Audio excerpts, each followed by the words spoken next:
Hi, this is Little Dwarf playing games while rambling incoherently into a microphone. Why? Well, just because I can, and I continue with Vampire the Masquerade, Coteries of New York, Blind. It seems I need to rest, so let's do just that.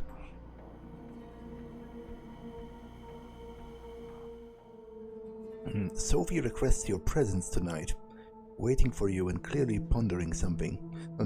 And it seems urgent. You find her already waiting for you and clearly pondering something. It takes a few minutes of awkward silence before she speaks. I require your assistance, Matt. There is a matter of great importance that I need to ask you to resolve for me. You will find that I am about to say something surprising, for sure, but I need you to hear me out. I need you to contact an important Anarch figure in the New York City and arrange a meeting for us. What business do you have meeting with the Anarchs? They are the enemies of the Camarilla, isn't that right? That is nominally true. There is much bad blood between our factions, but it's not as simple as a state of constant war. You will find that with this, as with many other things, the Camarilla's policies have more than their share of hypocrisy inherent within them. It comes hand in hand with using medieval power structures. What we are forbidden to do, what we are forbidden to do, the prince may do willingly. Some of these things can be done in the open, while others are kept secret as to not invite discord and discontent. I need to contact a man named Torque. He is an influential member of the movement, and like most of them, very suspicious of the Camarilla. That's why I'm sending you to extend my invitation. How do I know he will talk to me? He won't. Not yet, anyway. You need to start further down the chain, and with the right story to spin. From my limited sources adjacent to the movement, I have gathered that your best chance to speak to Torque is to first meet with his right-hand woman, Mia. She is a regular at the club called the Leech Pit. I think it would be best if you presented yourself as an Anarch hopeful, a fledgling looking for a place of belonging. Only after you talk to Torque directly should you mention my name and the meeting.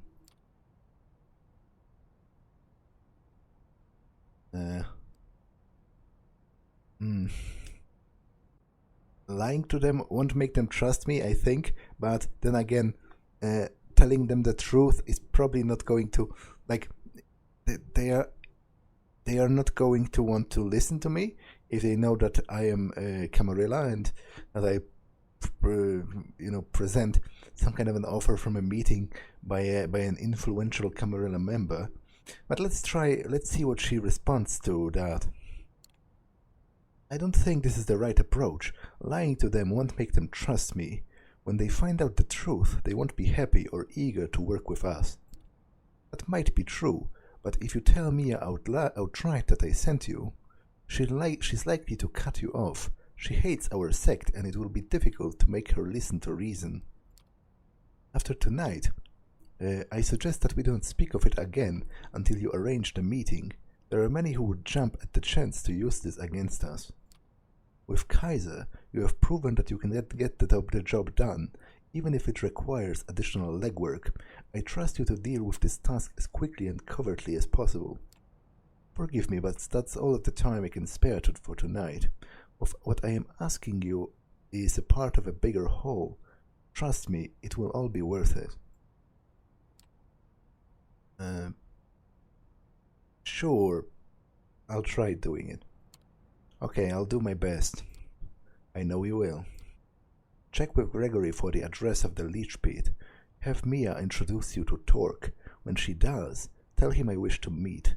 Let him pick the time and place, but let it be soon. If he proves to guard it, tell him I have something that will help him gather his allies against Boss Callahan. That should pique his interest. Good luck, and obviously not a word to anyone else, not even any new friends you might have made in recent nights. This stays between us. The way she says this final sentence suggests a not-so-veiled threat, but her warm smile belies the impression. You want her to keep trusting you. You wouldn't want to disappoint her. Gregory gives you the address. The club is in Brooklyn. Apparently it's some kind of a heavy metal bar with a dedicated concert space. Time to pay this Mia a visit. The place is teeming with people tonight. You arrive in the middle of a concert. The music is loud, almost deafening, and it takes you a while to get used to it. The noise hurts your ears. The venue isn't suitable for this kind of music, and none of the instruments sound the way they should. The cacophony sets you on edge. A group of few dozen patrons are tightly packed together, and the smell of their sweat and youthful excited blood overwhelms you momentarily. It is with some difficulty that you turn to the task at hand. You've heard your share about the Anarchs and how they fit into the kindred politics, but you only have your short encounter in Corona Park on which to base your actual opinion on the faction. That might have been just a horrible first impression, but you're keeping your guard up just in case. I guess I can try mingling with the crowd for a bit. That will make it more authentic when I present myself as someone who wants to join the Anarchs, right? It's not like I was sent here on an actual mission. I'm just checking the scene. You take a walk around the club. There are a few side rooms and a spacious bar area. You listen on to conversations taking place with voices hoarse from shouting. Walk in a particularly sloppy threesome in a bathroom. And eventually hit the dance floor for a better feel of the place. As the concert seems to end, you witness one of the guests, a feisty-looking girl, get into a scuffle with a much larger drunk guy. She doesn't seem to appreciate him reaching around her waist, slapping him with an audible crack that sends him to the ground. Two bouncers break up the crowd and pick up the drunk to carry him outside, without so much as questioning the woman. You get an inkling she might be who you were hoping to find. You approach her as she's about to leave. Yeah, the fuck do you want? She's still seething and bares her teeth just for a moment, but you've learned what to look for in a kindred. You're pretty sure she's one of you.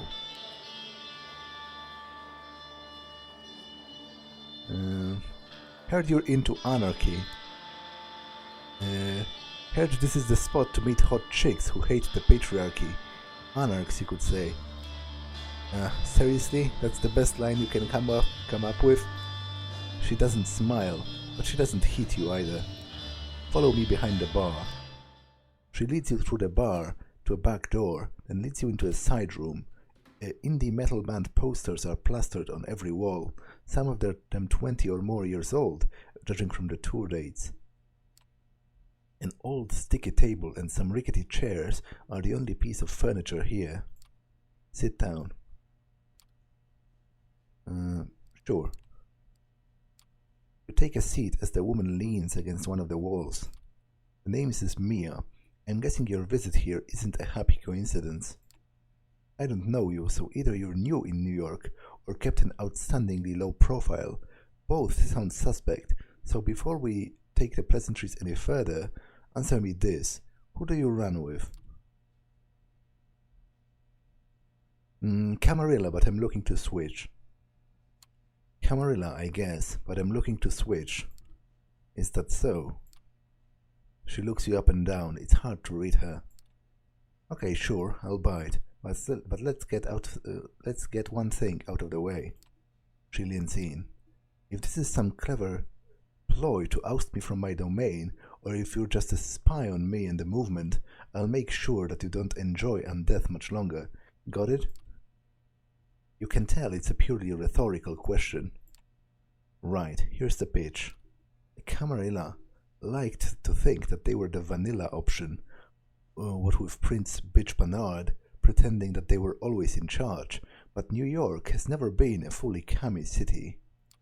They might have won the city in 99, but Cams have had their asses handed to them many times over the years, and the movement has been here at least as long as they have.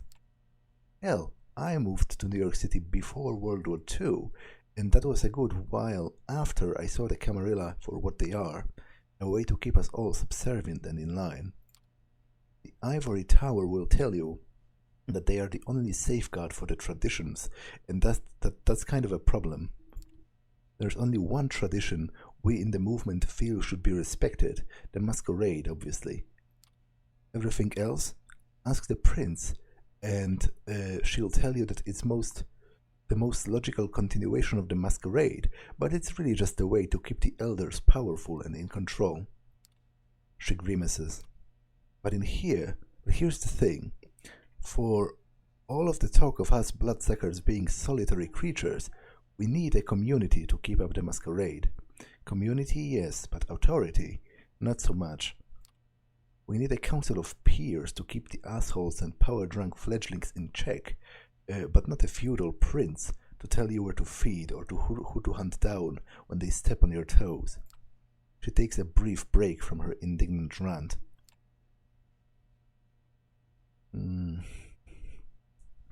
So, you Anarchs don't have a ruler?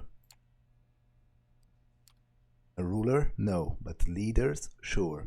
Most follow old boss Calihan's lead. Most, but not you. You make it sound like it's most, but not you. Yeah, not me. If you're concerned about being well received in the city, you might need to go through Calihan. But if you're serious about the Anarch cause itself, he's not your guy. Calihan eats up fledglings like you and shits out self-preservation. His position as Baron is mighty shaky now, not least due to the fact that he has backstabbed more than his share of allies. He's doing what any other old fart in position of power would do. He's doubling down.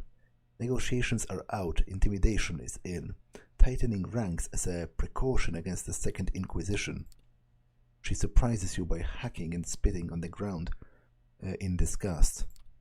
If I've spent some time with the Cams, if you've spent some time with the Cams, that should sound very familiar to you. He's no better than that Panard and her cronies are at this point.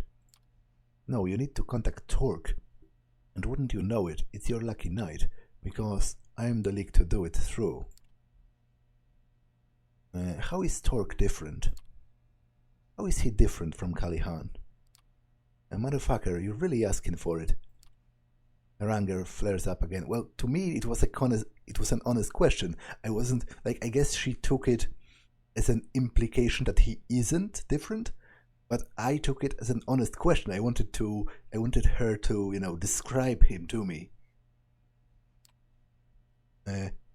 I'll pretend that was just a naive question and not a half-assed jab. Yeah, literally it was a question.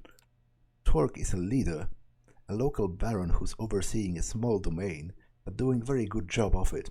Calihan knows this, so he's giving him shit. Torque is taking it like a champ.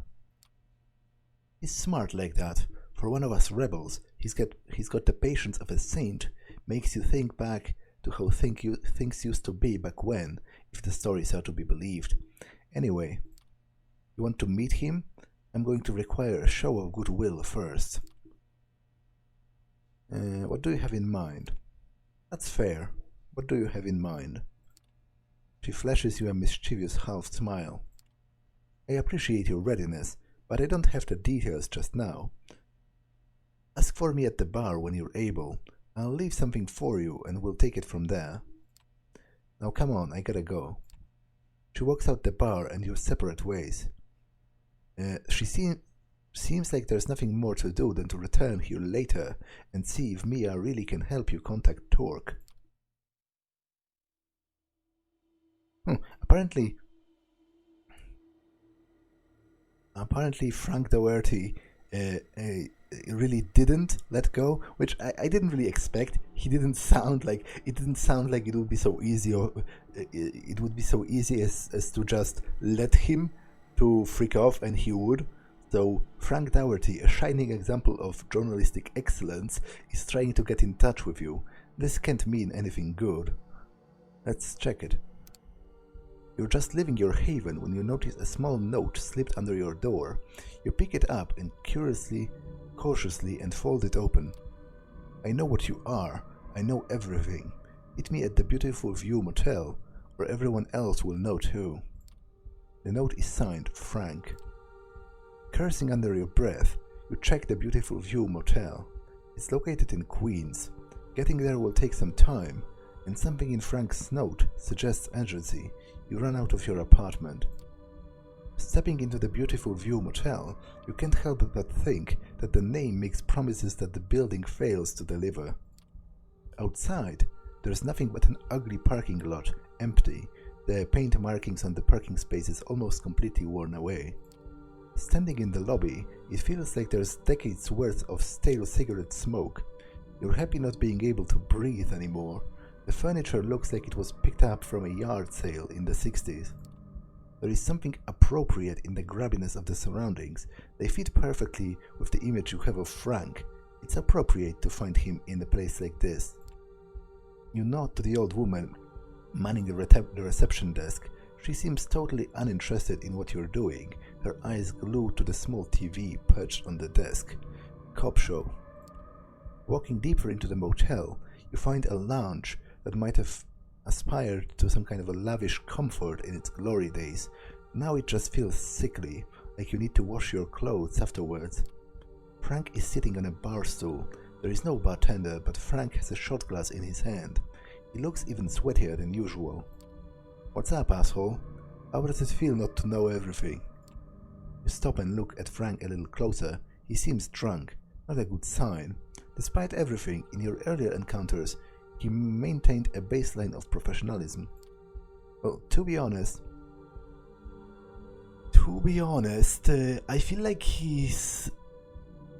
this is going to end badly for him, because he's literally forcing my hand. Like, if I have a choice between, breaking the Masquerade, which would mean my death at the hand of the Camarilla, and killing him, then I feel like I have to kill him. And I don't know if he knows that. It's business, nothing personal. There's no call for this. Before, it was all business, not personal. You understand that? Oh, it's not personal. You just like pushing me around, you fucker. You stop to consider what to do. You are not used to dealing with Frank in a mood like this. He seems more confident and depressed at the same time, as if he had a secret that gives him power, but also brought him down.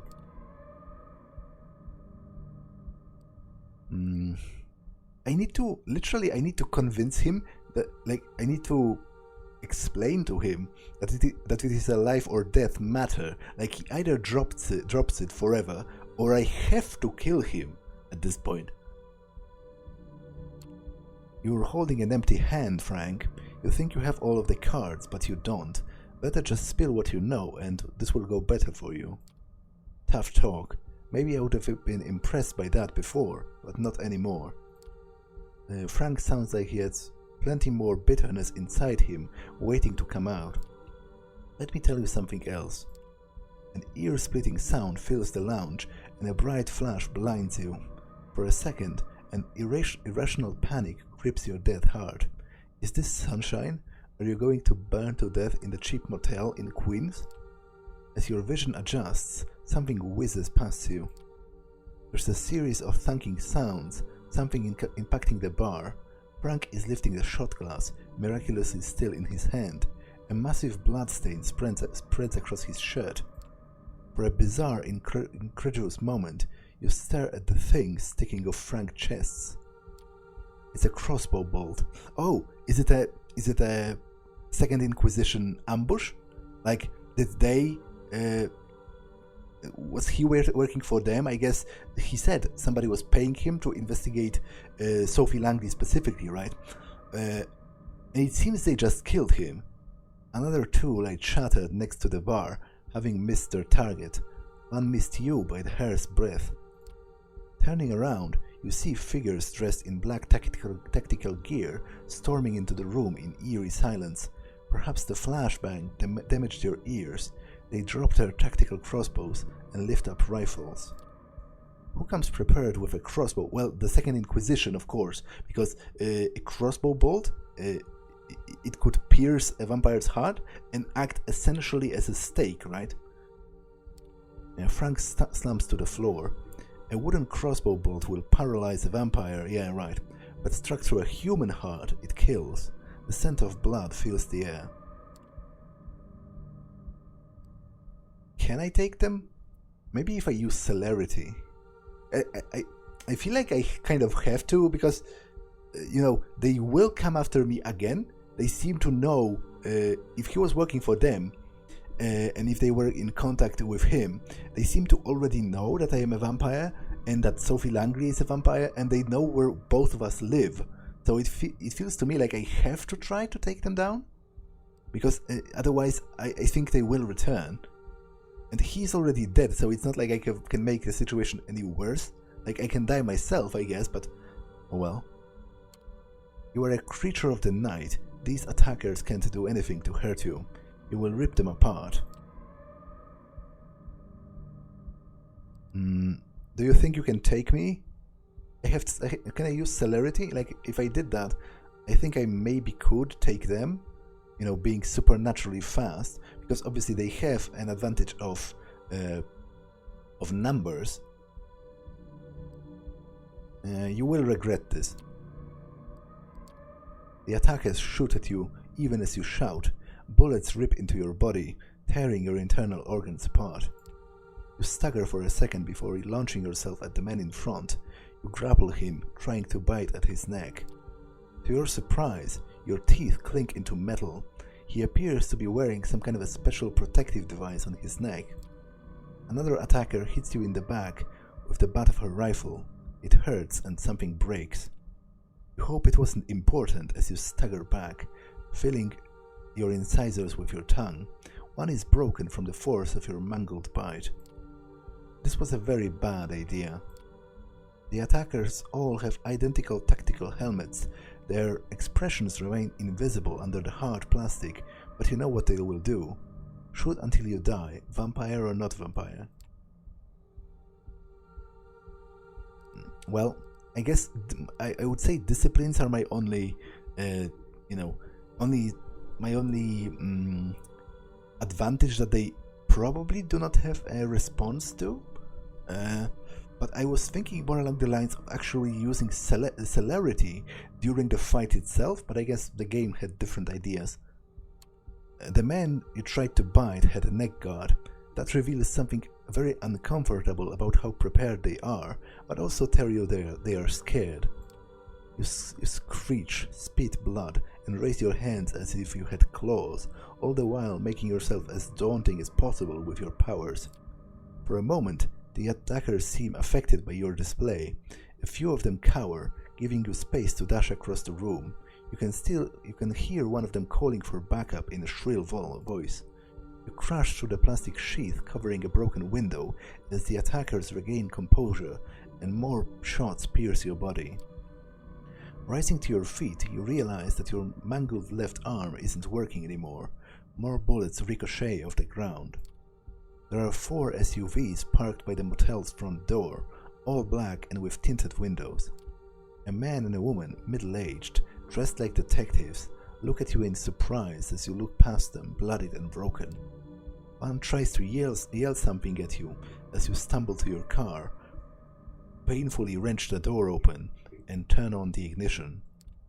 For a terrifying moment, you fumble with the keys, but then the car starts and you floor it, careening onto the highway. You only really feel safe once you reach your haven. You take off your clothes, watching in the mirror as your undead blood starts to heal your wounds. It's an amazing sight. One thing is clear, you almost died.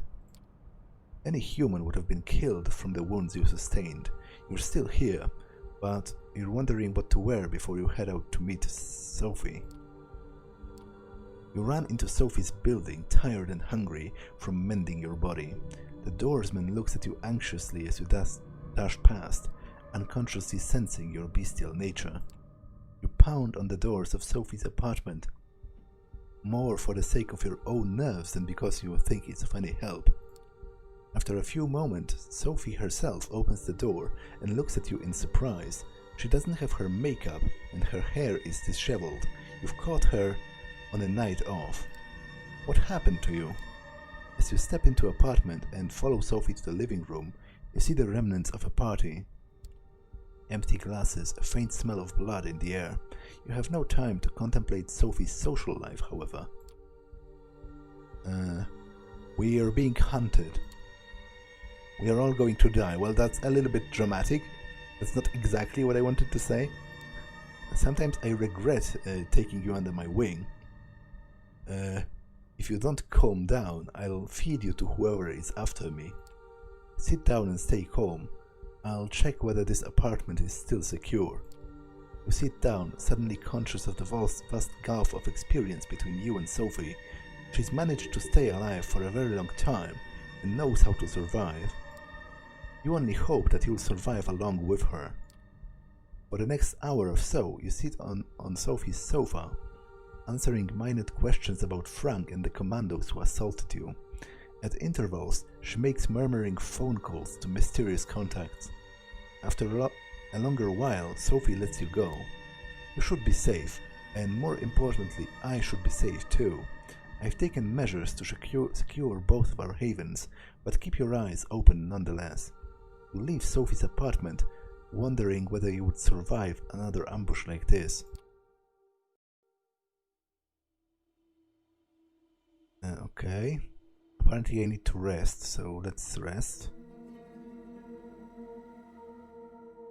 You arrive at the Leech Pit, finding it less rowdy than the last time. The bar is still packed, but the dance floor is empty tonight. Instead, the old crackling speakers are playing music that would probably sound like noise even on high-end hardware. Mia is nowhere to be seen, but you do remember that she requested that you ask for her at the bar. You approach the bar as the bartender finishes pouring a beer for an older guy in a faded, fraying Iron Maiden t-shirt. She turns to you. What can I get you?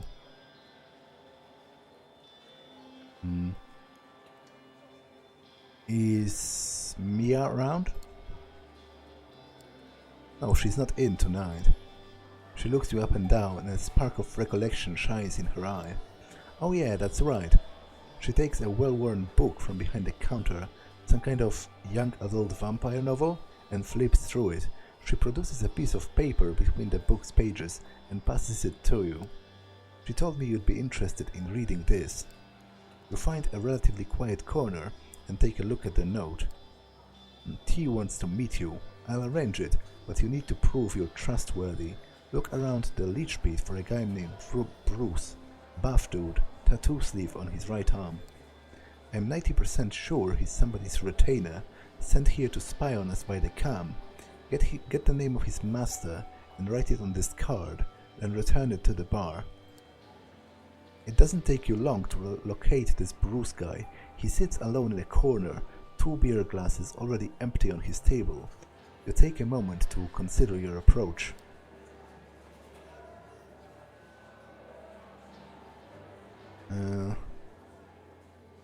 Okay, to be honest, the bar seems like a decent enough opportunity to feed because I can pass it off as making out.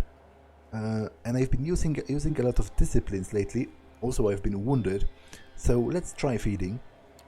You figure out you have time to feed before confronting this guy. You keep your eye on him, but look for a good opportunity in the meantime. Wouldn't you know it, a half-passed-out patron near the toilets is almost begging for somebody's attention. You prop him up, as if to help him stand straight. His breath reeks of alcohol. You bite into his neck, right above his tank top, careful to drink just a little and quickly. You don't get to enjoy the full palate. It is the closest to a beer you've had in a while, though. The man slumps in your arms, mumbles something under his breath, and you settle him down gently near the emptied kegs in the back. Somebody will come to pick him up for sure. Temporarily sated, you turn your attention to the task at hand.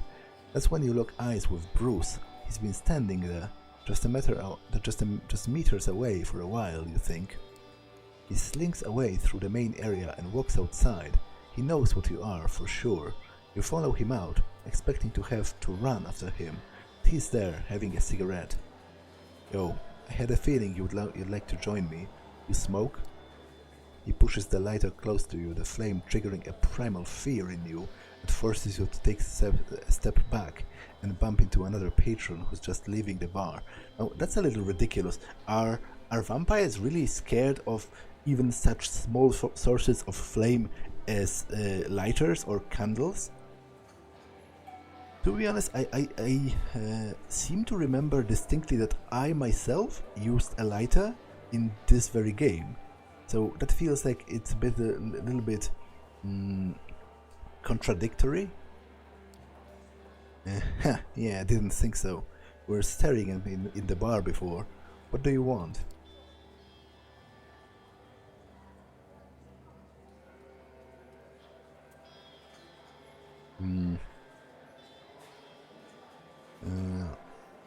It's business.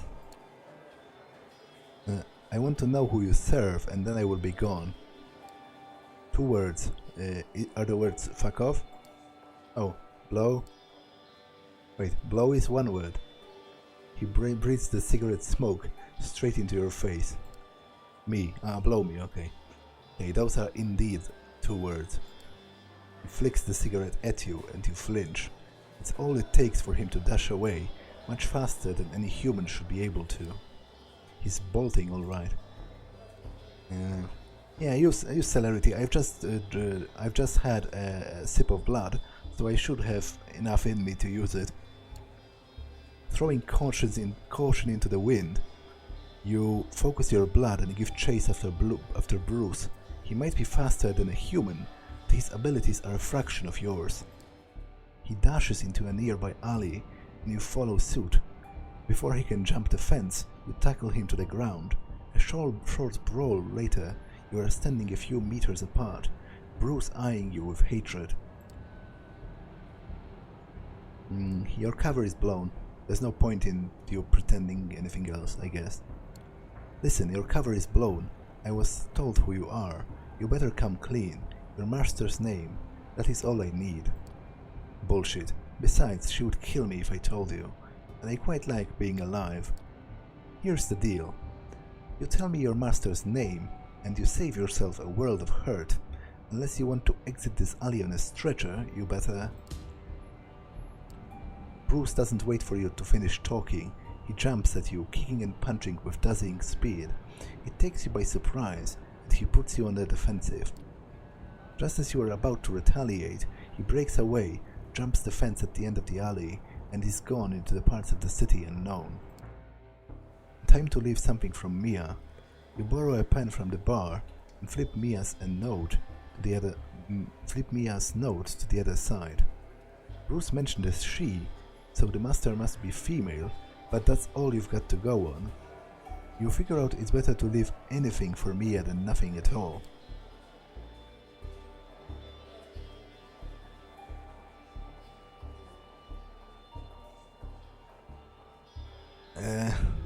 To be honest, like, I could write down either of those, but to be honest, that would be wild guessing. Like, I don't have any actual proof, so I think I will just leave a note on the master's gender. Maybe that will at least help them narrow it down. It's better than nothing, I believe. Mia asked you for a name, but all you have is Bruce's master's gender. It'll have to do.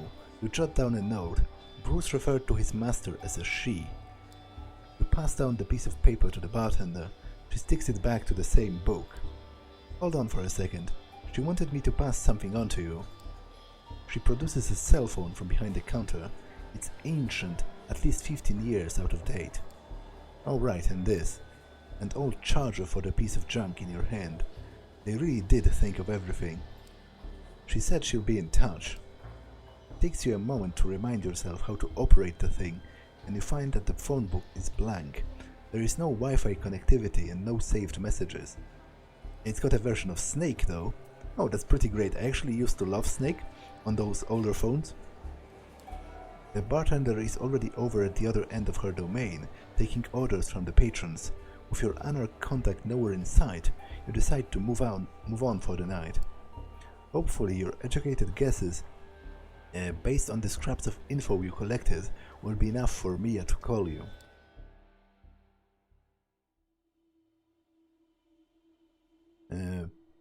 Okay, so I can meet with D'Angelo again, but I think I'm going to meet with Hope first, and then go, the route I did before, basically. So I'm on the third meeting with D'Angelo, and on the second with everyone else. So I'll go Hope, Agathon, and Tamika, and then him again, because I'm not sure still if this is exclusive or not. The other side of Hope. Hope is about to head into the city, accompany her and see her true face. When you get into the internet cafe, Hope is already waiting out front. The sight catches you off guard. A part of you suspected that she might be more of a shut-in. My haven is my castle type of person. Schumacher 2002. Perfect timing. We need to go for a ride. Get in. She doesn't wait for a response and jumps behind the wheel of a lavender vintage roadster instead. The engine starts roaring expectantly, causing everyone's heads to turn. Not wanting to attract needless attention, you quickly slip in the back seat of the car. The moment you shut the doors behind you, the vehicle sets off, tires screeching. Sorry for not bringing you up to speed first, but this is New York City. Everyone is always in a rush, and this is even more true when you are kindred. 0 to 100 real quick. But I don't quite understand what's happening, because obviously there's no voiceover. Am I to understand that she's typing it on a chat and I'm reading it, or is she stating her handle before speaking it out loud, which sounds so cringy that I cannot contain myself? I don't quite understand, how this conversation takes place in practice. Is she speaking out loud, pretending to be on a chat, or is she still chatting? Am I reading this on my phone, for example? Allow me to take care of some business and I'll be right with you. Even as she's zooming through traffic, she's still on her phone, of course. Yeah, I guess, okay, so I guess that explains it. That's actually both kind of impressive, but also supremely weird, because it means that she's not really speaking, right? She's just writing on the chat and I'm reading it. So, what's your business? Business. How do you make a living in this city? It's a long story. Do you really want to hear it? Before you manage to answer, she starts talking. So, another extremely online mug based in New York goes by the name of Dev Null told me to Google Ethereum a few years ago. That's how I got into Bitcoin. And I found a new religion, 23 years old, selling visions of governments replaced by benign code and decentralized consensus, masses ruled by algorithm as just as the laws of physics. Idiot man-child inventors trying to shape their realities through sheer fanatical zeal, and dedicated collectors of things as abstract as the rare SHA 256 decryptions. I have no idea what she's talking about, but maybe that's the point. Maybe she's supposed to be very into rather obscure tech stuff. Maybe that's her gimmick. Her driving style is far more aggressive and dangerous than you're comfortable with. Is it just you, or does she peek into the rearview mirror more often and she looks straight ahead? Well, to be honest, none of the vampires in this game seem to know how to operate a rearview mirror, because I'm quite sure that if you set it up in such a way that the passenger behind can clearly see your face, then you're not actually able to see, the back window. She's just seeing my face, which I doubt is particularly helpful when you're driving a car. A hyper-speculative environment where nothing has real value, only abstract beliefs matter, and your life savings can be ruined by a single bullshit tweet. How could I refuse this allure? I started buying low and selling high on a variety of shady 24/7 exchanges that allowed me 100 times leverage, as in, they would lend me 100 times the capital I could bet with. I got lucky at the beginning and kept the ball rolling, shorting and longing impulsively, recklessly. I got to the point when I became too big to fail, and that's when I crashed out. Oh, cashed out. I guess that makes more sense. So apparently she's also big on the stock exchange. The car comes to an abrupt halt. You bump against the seat in front of you. Okay, this story will be continued later. We're here, right at our first stop. I will need you to do me a favor. What favor? Nothing too difficult. Literally jump in, jump out kind of deal. Young petite,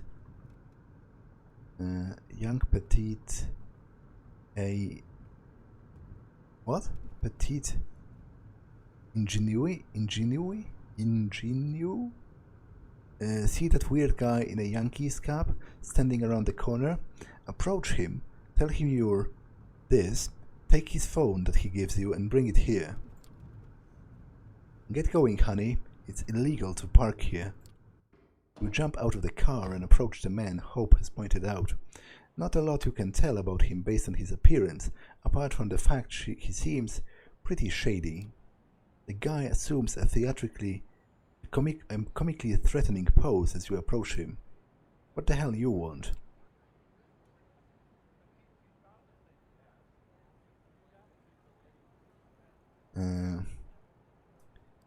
Well, trying to be cryptic about it might not work because he does not look like a particularly intelligent person.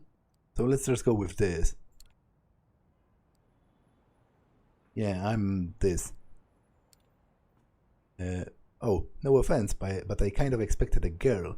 I mean, yeah, but my bad for assuming. Damn. He takes a phone out of his pocket and covertly passes it to you. Everything has been prepared and preloaded according to your instruction. It should take about 2 minutes to transfer the data. Now get out of here. The man walks away with an exaggerated hip-hop gait. You jump back into Hope's car. She immediately steps on the gas.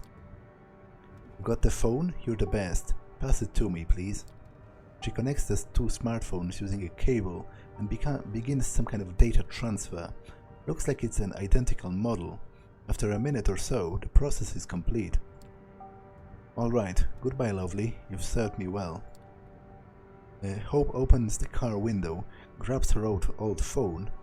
You're not an expert enough to recognize the exact model, but it definitely looks like it had a $800 price slapped on it, and tosses it out the window. Surprised, you look behind, and you see a car in the opposite lane, or run over the abandoned device. Hope notices your quizzical look. I've been needing a lot of burner phones lately, and I'm not going to use some cheap pieces of shit, so it's an pretty expensive necessity. Intersection, red light. She takes advantage of the moment to shoot a driving selfie that strategically excludes her face and uploads it to Instagram. You notice her handle there is a Versace Beauty.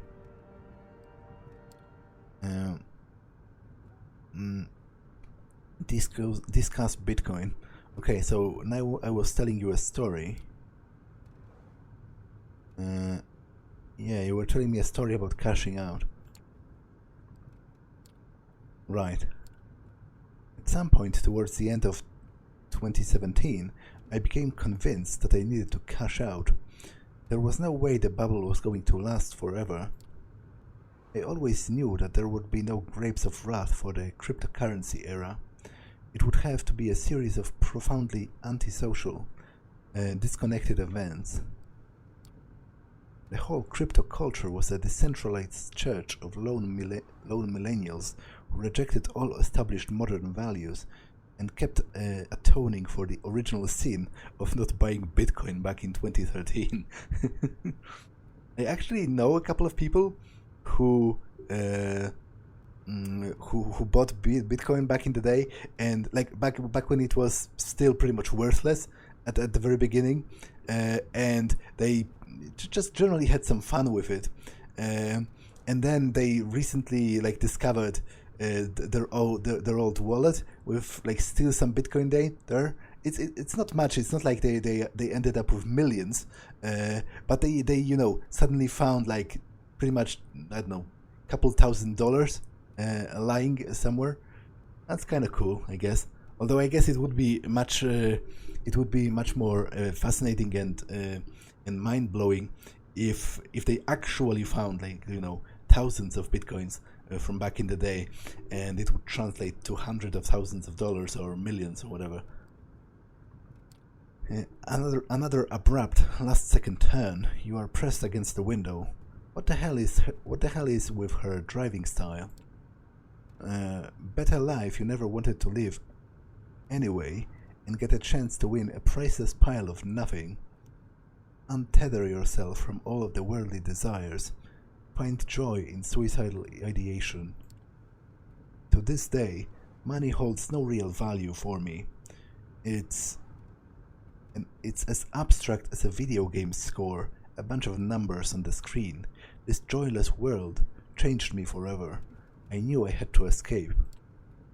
So I took my piles of fictional dollars to a new arena, the elite NYC social circles, not because I wanted to scam them and make more, but because I wanted to finally have some goddamn fun. I mean, of course, I had to scam them in the process, but it was only in service of becoming something more than a star. Constellation. Another abrupt stop, this time next to the entrance of a shitty-looking back alley. Alright, friend, this is the time, this time your leaky gut syndrome, whistleblower extraordinaire. Whenever a press sneakfuck wants a leak, you've got it. Got it? Well, I do got it, but we do get it, I mean. But I feel like this episode has been long enough, so I'm going to actually pause here and continue next time.